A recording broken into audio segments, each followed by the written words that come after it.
बिस्मिल्लाहिर्रहमानिर्रहीम। अस्सलामुअलैकुम dear students, कैसे हैं आप सब। उम्मीद करती हूँ आप सब खैरियत से होंगे। तो इजी केमिस्ट्री चैनल के साथ आज मैं आपकी खिदमत में हाज़िर हूँ। लेकिन लेक्चर की तरफ बढ़ने से पहले मेरी आप सबसे गुजारिश है कि मेरे चैनल इजी केमिस्ट्री को सब्सक्राइब करना मत भूलें और बेल आइकन को भी दबा दें ताकि नई आने वाली वीडियोस आप तक बआसानी पहुँच सके। तो चलिए स्टूडेंट, आज के लेक्चर का आगाज़ करते हैं। हमारे पास है जी सेकेंड ईयर की केमिस्ट्री, ठीक है, जिसका हम लोग चैप्टर नंबर 7 डिस्कस कर रहे हैं, ठीक है। और आज का हमारा टॉपिक है जी नेचुरल गैस और इसके अलावा पेट्रोलियम का, ठीक है। तो सबसे पहले हम लोग बात करते हैं जी नेचुरल गैस की, ठीक है। नेचुरल गैस जो है ये हमारे पास मिक्सचर होता है। नेचुरल गैस हमारे पास होता है जी mixture of low molecular mass, mixture of low molecular mass hydrocarbons. यानी कि जो हमारे पास लो मोलिकुलर मास रखने वाले हाइड्रोकार्बन्स हैं, ठीक है, ऐसे हाइड्रोकार्बन्स जिनका लो मोलिकुलर मास होता है, ठीक है, उनके मिक्सचर को हम लोग नाम देते हैं जी नेचुरल गैस का, ठीक है। अगर हम देखें तो नेचुरल गैस का जो हमारे पास मेन कंपोनेंट है, ठीक है, यानी ज़्यादा हमारे पास कौन सा कंपोनेंट होता है नेचुरल गैस में, ठीक है, तो ये हमारे पास होता है जी मीथेन। मेन कंपोनेंट हमारे पास कौन सी चीज़ है, मीथेन है, ठीक है। तकरीबन हमारे पास 85% मीथेन होता है नेचुरल गैस के अंदर, ठीक है। इसके अलावा हमारे पास जो हैं कुछ और भी चीज़ें होती हैं, जैसे कि हाइड्रोकार्बन्स होते हैं, जैसे कि इथेन हो गया, ठीक है। इसके अलावा हमारे पास प्रोपेन हो सकता है और हमारे पास हो सकता है जी ब्यूटेन, ठीक हो गया। ये नेचुरल गैस हमारे पास जो है ये लो मोलिकुलर मास रखने वाले हाइड्रोकार्बन्स होते हैं, ठीक है, जिनका मेन कंपोनेंट ज़्यादा हमारे पास जो है वो कंपोनेंट कौन सा होता है जी मीथेन होता है, तकरीबन 85%। इसके अलावा हमारे पास इसमें इथेन भी हो सकता है, प्रोपेन हो सकता है और ब्यूटेन हो सकता है। ये तमाम जो है ये लो मोलिकुलर मास रखने वाले हाइड्रोकार्बन्स हैं, ठीक हो गया। इसके अलावा हम लोग बात करते हैं कि ये हमारे पास जो है वो बनता कैसे है, इसकी फॉर्मेशन की बात करते हैं, ठीक है। फॉर्मेशन हम लोगों ने देखनी है जी नेचुरल गैस की, ठीक है। ये हमारे पास जो डीकम्पोजिशन होती है, डीकम्पोजिशन ऑफ ऑर्गेनिक मैटर, यानी ऑर्गेनिक मैटर जब डीकम्पोजिशन होती है, ठीक है, तो इसके नतीजे में हमारे पास बनता है जी नेचुरल गैस, ठीक है।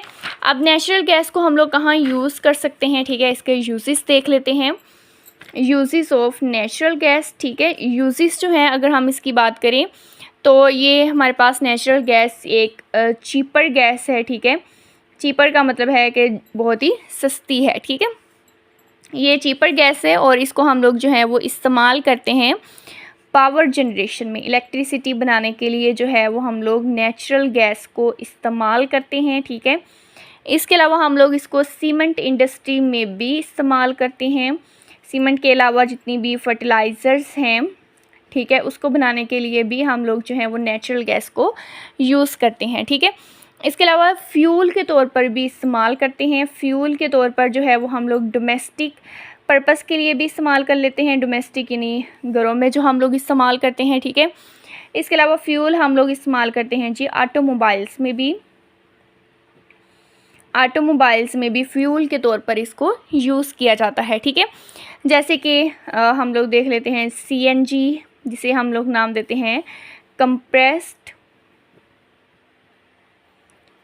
नेचुरल गैस, ठीक है, इसे हम नाम देते हैं कंप्रेस्ड नेचुरल गैस का, ठीक है।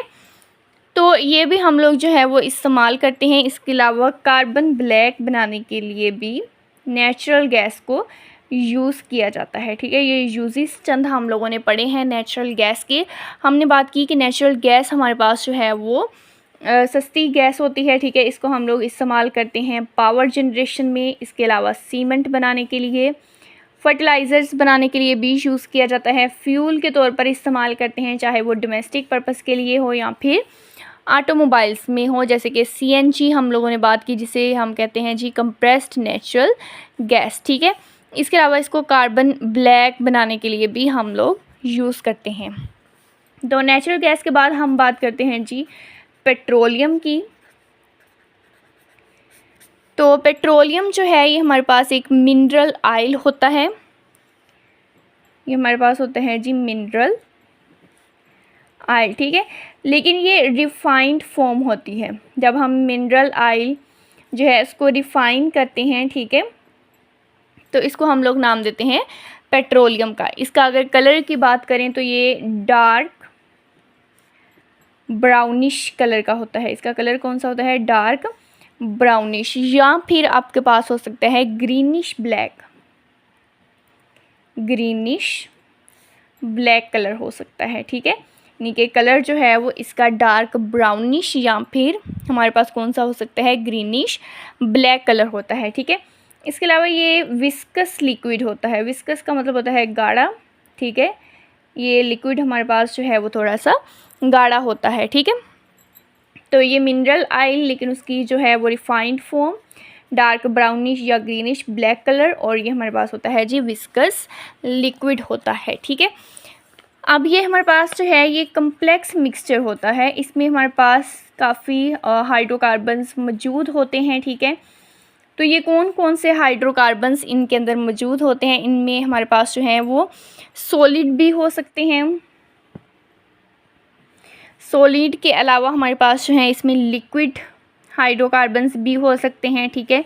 और हमारे पास जो है वो गैसियस हाइड्रोकार्बन्स भी इसमें मौजूद हो सकते हैं, ठीक है। गैसियस हाइड्रोकार्बन्स भी इनमें मौजूद होते हैं, सॉलिड भी, लिक्विड भी और गैसियस हाइड्रोकार्बन्स भी, ठीक है, जो कि मिक्स होते हैं वाटर के साथ।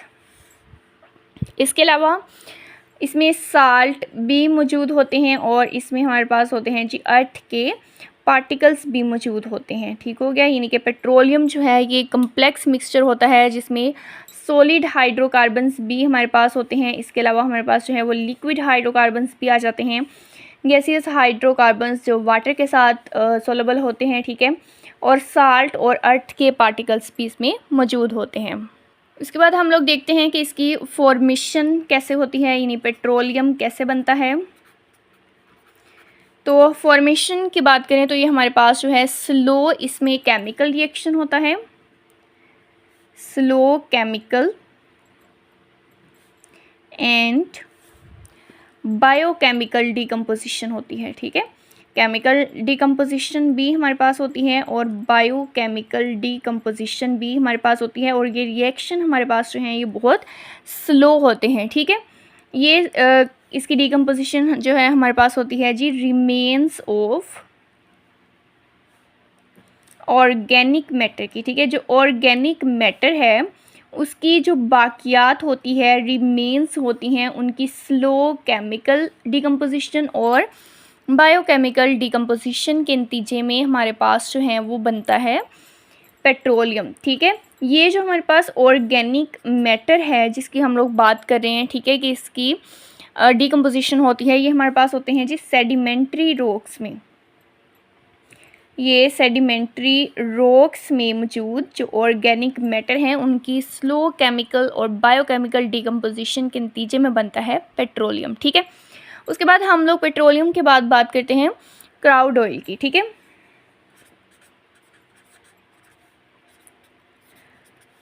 अब इसकी अगर डेफिनेशन करें कि ये इसको हम लोग एक्सट्रैक्ट करते हैं रॉक से, यानी रॉक से इसको निकाला जाता है चट्टानों से, ठीक है। पेट्रोलियम को जैसे ही हम रॉक से निकालते हैं तो ये इसका कलर होता है, ठीक है। ये हमारे पास लिक्विड होता है जो कि ब्लैकिश कलर का होता है। इसका कलर कौन सा होता है? ब्लैकिश कलर, ठीक है। यानी कि एक ऐसा लिक्विड की फॉर्म में होगा और ब्लैकिश कलर में होता है, ठीक है, जिसे हम लोग फिर नाम देते हैं क्राउड ऑयल का, ठीक है। इसकी फिर आगे जो है इसको हम लोग रिफ़ाइन करते हैं, रिफ़ाइन करके हम लोग इससे जो है वो डिफरेंट पेट्रोलियम के फ्रैक्शंस बनाते हैं, ठीक है। पेट्रोलियम के जो डिफरेंट फ्रैक्शंस है वो अभी हम लोगों ने जो है वो डिस्कस करनी है, ठीक है। उनके कुछ यूजेस भी देखने हैं। तो क्राउड ऑयल तो है कि जैसे ही हम रॉक्स में से जो है वो एक्सट्रैक्ट करते हैं तो ये हमारे पास एक लिक्विड फॉर्म में होता है जिसका ब्लैकिश कलर होता है, जिसे हम नाम देते हैं क्राउड ऑयल का, ठीक है। उसके बाद में हम लोग रिफाइनिंग करते हैं और उससे डिफरेंट किस्म के पेट्रोलियम के फ्रैक्शंस निकालते हैं, ठीक है। अब हमारे पास जो है पाकिस्तान में ऑयल रिफाइनरीज़ की बात करते हैं कि पाकिस्तान में कितनी ऑयल रिफाइनरीज़ हैं, ठीक है।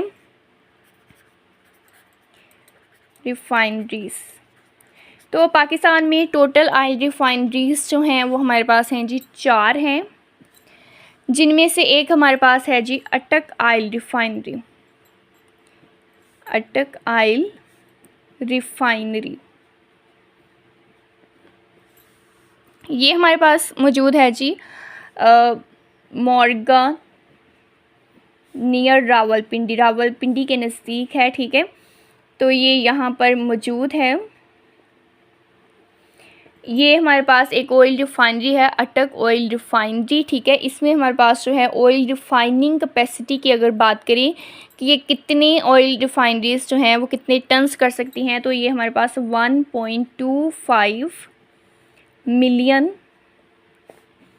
टन्स कैपेसिटी होती है। यानी इसमें ऑयल रिफाइनरी की जो है वो कैपेसिटी कितनी होती है 1.25 मिलियन टन्स की, ठीक है। इसके अलावा हमारे पास जो है वो 2 मज़ीद ऑयल रिफाइनरीज़ जो हैं वो हैं जी कराची में हमारे पास जो हैं 2 और ऑयल रिफाइनरीज़ हैं। इनकी जो रिफाइनिंग कैपेसिटी है वो हमारे पास होती है 2.13 मिलियन टन्स, ठीक है। और एक हमारे पास है जी पाक अरब रिफाइनरी। पाक अरब रिफाइनरी ये हमारे पास जो है ये महमद कोट में है। महमद कोट नियर मुल्तान के नज़दीक है जी महमद कोट, ठीक है। वहाँ पर ये ऑयल रिफाइनरी मौजूद है, ठीक है। यानी टोटल 4 ऑयल रिफाइनरीज़ पाकिस्तान में मौजूद है। एक हमारे पास रावलपिंडी में है, ठीक है, जिसकी कैपेसिटी जो है रिफाइनिंग कैपेसिटी 1.25 मिलियन है। 2 कराची में मौजूद हैं जिनकी कैपेसिटी है 2.13 मिलियन, और एक पाक अरब रिफाइनरी है जो कि महमद कोट नियर मुल्तान में मौजूद है, ठीक है। उसके बाद हम लोग कुछ जो हैं वो फ्रैक्शंस की बात कर लेते हैं, ठीक है। हम लोगों ने डिफरेंट फ्रैक्शंस देखनी है, पेट्रोलियम फ्रैक्शंस, ठीक है। तो इनमें से सबसे पहले जो है हम लोग देखते हैं कि पेट्रोलियम की फ्रैक्शंस कौन कौन सी हैं। इसके अलावा इसमें हम लोगों ने जो है वो इनके बॉइलिंग पॉइंट, इनके यूजेस सब का मुताला करना है, ठीक है। तो सबसे पहले हम लोग बात करते हैं जी नेचुरल गैस की।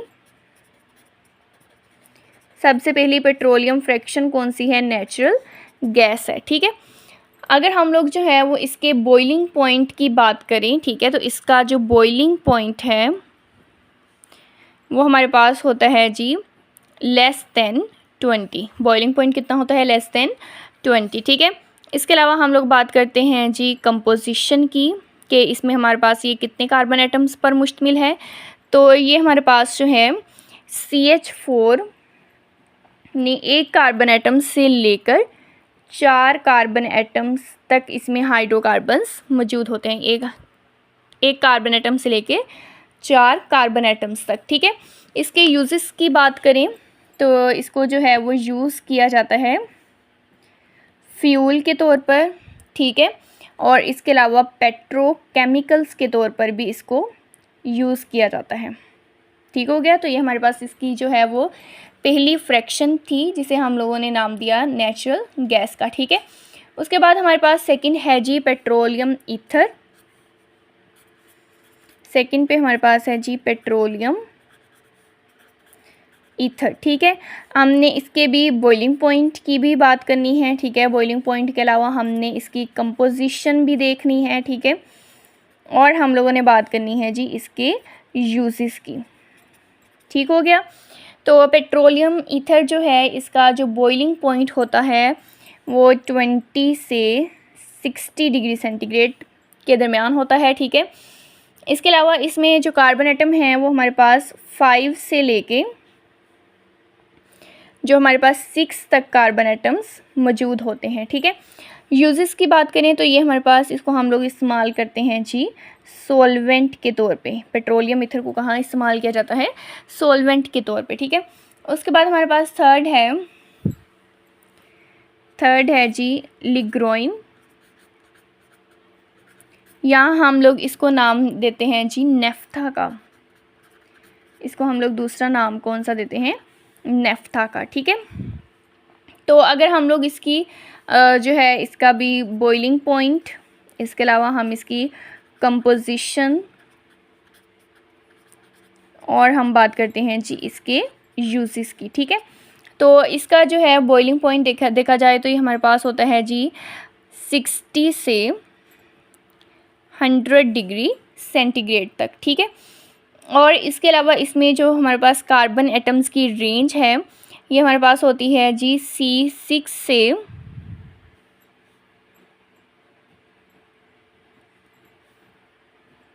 C7 तक, ठीक है। C6 से C7 यानी कार्बन एटम 6 और कार्बन एटम जो 7 हैं, ठीक है, ये हमारे पास मौजूद होते हैं। इसको हम लोग इस्तेमाल करते हैं जी सॉल्वेंट के तौर पे भी, और इसके अलावा हम लोग इसको जो है इस्तेमाल करते हैं रा मटेरियल के तौर पे भी। सॉल्वेंट और रा मटेरियल के तौर पर इसको यूज़ किया जाता है, ठीक है। उसके बाद हमारे पास नेक्स्ट है जी गैसोलीन। हमारी फोर्थ फ्रैक्शन है जी गैसोलीन। गैसोलीन का भी हम लोग जो है वो बॉइलिंग पॉइंट, इसकी भी कंपोजिशन और इसके भी हम लोगों ने देखने हैं जी यूजेस, ठीक है। तो गैसोलीन की अगर हम बॉइलिंग पॉइंट की बात करें तो इसका बॉइलिंग पॉइंट होता है 40 से 220 डिग्री सेल्सियस के दरमियान होता है, ठीक है। इसमें हमारे पास जो है कार्बन एटम्स की बात की जाए तो कार्बन जो है वो 4 से लेके कार्बन एटम हमारे पास जो है वो 13 तक इसमें हमारे पास हाइड्रोकार्बन्स मौजूद होते हैं, ठीक है। इसको हम लोग इस्तेमाल करते हैं मोटर फ्यूल के तौर पे,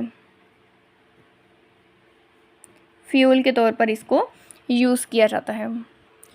नेक्स्ट हमारे पास जो है इसकी फिफ्थ है जी केरोसिन ऑयल।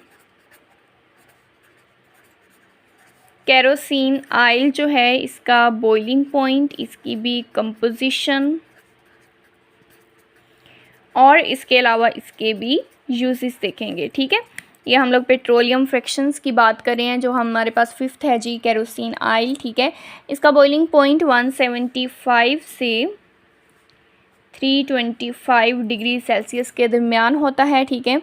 इसमें हमारे पास जो है अगर हम लोग बात करें कि कौन से हाइड्रोकार्बन्स होते हैं तो मोस्टली जो है हमारे पास होते हैं जी C6H14 से लेके C8H18 तक होते हैं, यानी मोस्टली ये वाले हाइड्रोकार्बन्स होते हैं, ठीक है। लेकिन टोटल हमारे पास जो है वो C8H18 से लेके C14H30 तक हमारे पास मौजूद होते हैं। मोस्टली हमारे पास यहाँ तक लिमिट होती है, लेकिन यहाँ तक जो है मज़ीद हाइड्रोकार्बन्स इसमें मौजूद हो सकते हैं, ठीक है। यूजेस की बात करें तो इसको यूज़ किया जाता है जी हीटिंग फ्यूल के तौर पे, इसको हीटिंग फ्यूल के तौर पर इस्तेमाल किया जाता है, ठीक है। उसके बाद है जी हमारे पास गैस ऑयल। हमारी सिक्स्थ फ्रैक्शन है जी गैस ऑयल की, ठीक है। गैस ऑयल की अगर हम लोग बात करें तो इसका बॉइलिंग पॉइंट जो है वो ग्रेटर देन 275, यानी इसका बॉइलिंग पॉइंट हमारे पास कितना होता है जी ग्रेटर देन 275 होता है, ठीक है। इसकी कंपोजिशन यानी इसमें जो है वो कौन से कार्बन एटम वाले हाइड्रोकार्बन्स मौजूद होते हैं, ठीक है। तो ये हमारे पास होते हैं जी 12 कार्बन एटम से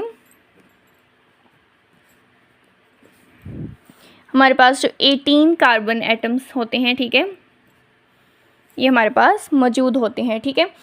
इसके अलावा हम लोग जो है इसको कहाँ इस्तेमाल कर सकते हैं, यूजेस क्या हैं, इसको डीजल के तौर पे इस्तेमाल किया जाता है और इसको अलावा जो है इसको हीटिंग फ्यूल के तौर पे जो है वो इस्तेमाल किया जाता है, ठीक है। डीजल के तौर पे भी और हीटिंग फ्यूल के तौर पर भी हम इसको यूज़ करते हैं, ठीक है। ये इसके यूजेस आ गए। तो 6 के बाद हम लोग जो है वो 7th फ्रैक्शन देखते हैं, पेट्रोलियम फ्रैक्शन। तो नेक्स्ट हमारे पास है जी लुब्रिकेटिंग ऑयल, लुब्रिकेटिंग ऑयल या ग्रीसिस कह सकते हैं, ठीक है। ग्रीसिस या फिर लुब्रिकेटिंग ऑयल होते हैं, ठीक है। इसका भी बॉइलिंग पॉइंट, इसके अलावा हम देखेंगे जी इसकी भी कंपोजिशन, और इसके अलावा हम लोगों ने इसके यूजेस देखने हैं, ठीक है। तो बॉइलिंग पॉइंट की बात करें तो इसका बॉइलिंग पॉइंट जो है ये हमारे पास बहुत ही ज़्यादा विस्कस लिक्विड होता है, बहुत ही ज़्यादा हमारे पास जो है ये विस्कस होता है, ठीक है। गाढ़े को कहा जाता है विस्कस, ठीक है। इसमें हमारे पास जो है अगर कार्बन एटम 18 होते हैं और हमारे पास इसको इस्तेमाल किया जाता है लुब्रिकेशन में, इसको हम लोग कहाँ इस्तेमाल करते हैं, लुब्रिकेशन में यूज़ किया जाता है, ठीक है। नेक्स्ट हमारे पास है जी पैराफिन, हमारी 8th है फ्रैक्शन, पैराफिन है। पैराफिन जो है इसको हम लोग इसका मेल्टिंग पॉइंट देखते हैं, ये 50 से 60 डिग्री सेल्सियस के दरमियान होता है, ठीक है। इसके अलावा इसकी कंपोजिशन की अगर बात करें, ठीक है, तो कंपोजिशन में हमारे पास कार्बन 23 से लेके कार्बन नंबर 29, ठीक है, यहाँ तक हमारे पास जो है इसके कंपाउंड्स होते हैं। और इसको हम लोग वैक्स की प्रोडक्ट बनाने के लिए यूज़ करते हैं। यूजेस क्या है, इसको वैक्स की प्रोडक्ट्स बनाने के लिए यूज़ किया जाता है पैराफिन को, ठीक है। उसके बाद है जी हमारे पास लास्ट पेट्रोलियम फ्रैक्शन है, जिसे हम नाम देते हैं असफाल्ट का। इसके अलावा हम इसको जो है पेट्रोलियम कोक भी कह सकते हैं, हम इसको दूसरा नाम क्या दे सकते हैं, पेट्रोलियम कोक का, ठीक है। तो अगर हम इसकी बात करें तो ये सॉलिड्स होते हैं, ये हमारे पास होते हैं जी सॉलिड रेजिड्यू होते हैं, जो हमारे पास अज़ाफ़ी चीज़ बच जाती है, ठीक है। इसको हम लोग इस्तेमाल करते हैं रूफिंग के लिए, रूफ़ बनाने के लिए, ठीक है। इसके अलावा फ्यूल के तौर पे हम इसको यूज़ करते हैं, और हम इसको यूज़ करते हैं जी रिड्यूसिंग एजेंट के तौर पे। तो स्टूडेंट्स ये हमने कुछ पेट्रोलियम फ्रैक्शंस, उनके कंपोजिशन, उनके बॉइलिंग पॉइंट और उनके यूजेस की बात की है, ठीक है। लेकिन पेट्रोलियम की ये जो हम फ्रैक्शंस हासिल करते हैं वो हम लोग हासिल करते हैं जी फ्रैक्शनल डिस्टिलेशन की बुनियाद पे, ठीक है। फ्रैक्शनल डिस्टिलेशन होता है कि जिसमें हम फ्रैक्शंस को अलहदा करते हैं उनके बॉइलिंग पॉइंट के डिफरेंस के तौर पे, ठीक है। ये बॉइलिंग पॉइंट के डिफरेंस के तौर पे हम डिफरेंट फ्रैक्शंस को हासिल कर लेते हैं, ठीक है। तो आज के लेक्चर में हम लोगों ने जो है बात की सबसे पहले नेचुरल गैस की, ठीक है। इसके अलावा इसकी फॉर्मेशन देखी कि हमारे पास ऑर्गेनिक मैटर की डिकम्पोजिशन से बनता है, ठीक है। उसके बाद मज़ीद हमने इसके कुछ यूजेस देखे हैं, ठीक है। उसके बाद हमने पेट्रोलियम, जिसका कलर डार्क ब्राउनिश से ग्रीनिश ब्लैक, और ये विस्कस होता है, ठीक है। इसमें ये कम्प्लेक्स मिक्सचर होता है जिसमें सॉलिड, लिक्विड और गैसियस हाइड्रोकार्बन्स मौजूद होते हैं। इसके अलावा साल्ट और अर्थ के पार्टिकल्स भी मौजूद होते हैं। ये बनता कब है, जब सेडिमेंट्री रॉक्स में ऑर्गेनिक मैटर की स्लो केमिकल और बायोकेमिकल डिकम्पोजिशन होती है। जैसे ही हम हासिल करते हैं तो ये ब्लैकिश कलर का होता है, जिसे हम क्राउड ऑयल का नाम देते हैं। इसकी डिफरेंट फ्रैक्शंस होती हैं, ठीक है। फिर हमने ऑयल रिफाइनरीज की बात की, और उसके बाद हम लोगों ने पेट्रोलियम की फ्रैक्शंस की बात की, जिसकी हमने बॉइलिंग पॉइंट, उनकी कंपोजिशन और उनके यूजेस को देखा। तो स्टूडेंट आज का लेक्चर हमारा यहाँ पर जो है वो इख्तिताम पजीर होता है। उम्मीद करती हूँ आपको आज के लेक्चर की समझ आई होगी, ठीक है। अगर आपको वीडियो पसंद आए तो उसको लाइक करना और चैनल को सब्सक्राइब करना मत भूलिएगा। इंशाल्लाह कल हम हाज़िर होंगे एक नए लेक्चर के साथ। तब तक हमें इजाज़त दीजिए। अल्लाह हाफ़िज़।